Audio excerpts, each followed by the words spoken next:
2 minute চলার পরে ডায়োডটা ফেটে যাবে সঙ্গে সঙ্গে। 1 মিনিটটাও চলবে না, 30 সেকেন্ড চলার পরে এটা ফেটে যাবে। শুধু নিতে পারবে না, অন্য কিছুও পারবে। এ ফেটে যেতে পারে বা এর জন্য আরো অন্য কোনো পার্ট খারাপ করতে পারে। ডিজিটাল ওয়াচ এগুলা 26,000 টাকা পড়ে।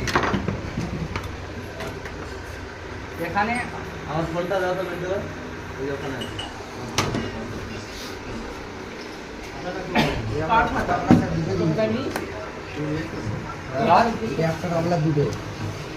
হ্যাঁ, এর এসিস্ট্যান্সটা এখান থেকে হচ্ছে।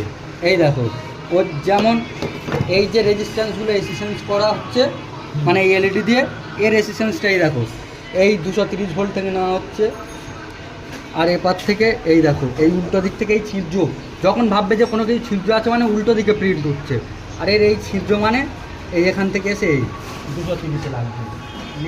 তো বন্ধুরা আমাদের এইরকম ভাবেই ট্রেনিং দেওয়া হয় ডাইরেক্ট বোর্ড ধরেই।